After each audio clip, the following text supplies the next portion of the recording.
nous sommes effectivement à la deuxième édition du Morocco Equity Summit, après avoir organisé une première édition l'année dernière.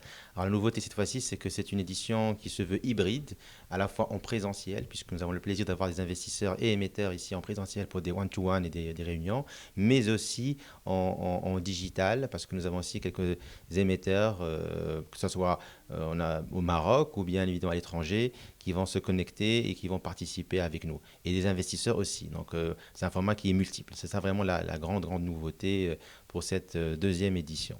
Alors les attentes sont multiples de part et d'autre. Ben, pour les investisseurs, c'est de pouvoir avoir un maximum d'informations sur les sociétés qui sont cotées pour pouvoir étayer leur stratégie d'investissement. Et ça tombe à pic puisque effectivement l'ensemble des émetteurs viennent de publier leur réalisation sur le T1. Donc c'est l'occasion pour eux justement de communiquer et d'informer la communauté des financiers, du marché financier sur ces réalisations. Voilà. Alors c'est vrai, dans le format digital, ce qui est intéressant, c'est que ça nous permet d'ajouter des investisseurs et des émetteurs dans d'autres régions. Alors, il faut savoir que le groupe BOA, en tout cas BMCE Capital, la filiale de la banque d'affaires du groupe, elle est présente sur trois marchés, le Maroc, l'UMOA et la Tunisie. Donc pour cette édition, nous avons le plaisir d'avoir avec nous 5 sociétés cotées à la BRBM, qui est la bourse sur la région de l'UMOA. Et nous espérons, Inch'Allah, l'année prochaine, pouvoir aussi emmener avec nous nos confrères de la Tunisie pour pouvoir couvrir l'ensemble des marchés.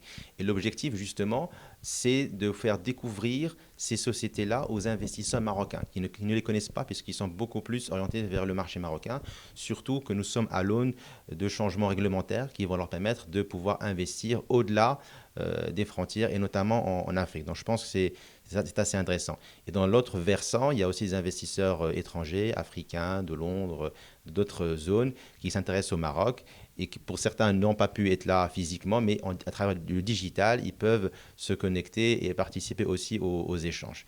Donc voilà un petit peu la nouveauté dans l'exercice, dans le format, mais aussi dans la diversité des participants de part et d'autre. Écoutez, nous avons tous les secteurs présents à la bourse de Casablanca. Ça va du secteur bancaire, les assurances, les minières, tout ce qui est les ports. Là, on a aussi la technologie. Bref, c'est très diversifié. Il y a quand même 27 sociétés, dont une vingtaine sur la bourse de Casablanca et 5 sur la zone de la BRBM. Il y a un fort engouement. C'est vrai qu'on a eu beaucoup de demandes et l'exercice a été compliqué de pouvoir marier 40 investisseurs avec 27 émetteurs et pour donner à chacun la chance de pouvoir avoir l'information nécessaire. Après, effectivement, ça reste un choix et j'espère aussi qu'à l'issue de ces réunions, les investisseurs seront mieux éclairés, connaîtront un peu plus je dirais les contextes dans lesquels évoluent ces sociétés-là, leur stratégie d'investissement et développement pour peut-être investir de manière beaucoup plus sereine sur les titres en question. Effectivement, le marché action marocain est passé par une période de turbulence durant enfin, 2022, surtout vers la fin de l'année, début 2023 aussi. Ça coïncidait avec une forte incertitude sur l'évolution des taux, ce qui avait un petit peu handicapé le marché, puisqu'il y a eu une inflexion dans l'arbitrage entre l'action et l'obligation.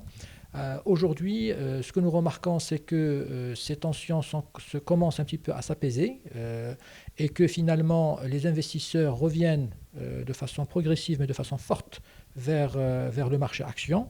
Nous espérons que cela va se renforcer encore davantage, notamment si la Banque centrale, dans son prochain comité de politique monétaire, décide soit le statu quo, soit une légère hausse au niveau du taux directeur, ce qui devrait, je dirais, permettre aux investisseurs d'être davantage sereins en matière d'investissement sur le marché action.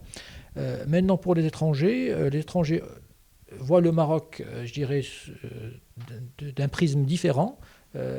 L'arbitrage, on va dire, est beaucoup plus global. Le Maroc est en concurrence avec beaucoup de marchés. Nous sommes aujourd'hui considérés comme un marché frontier. Et donc, on n'est pas, je dirais, en concurrence avec les marchés émergents. On est beaucoup plus avec des petits marchés.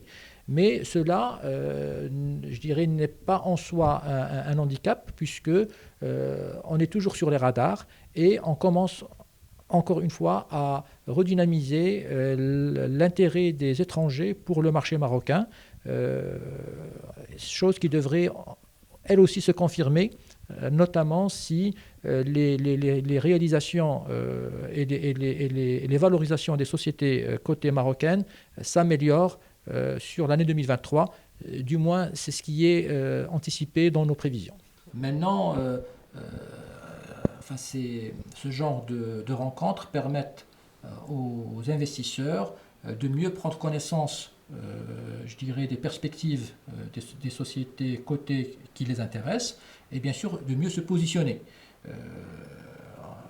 de mieux étayer leur choix d'investissement. Maintenant, sur l'année 2022, notamment vers la fin de l'année, il y a eu des éléments un peu négatifs qui ont peut-être refroidi l'intérêt des investisseurs.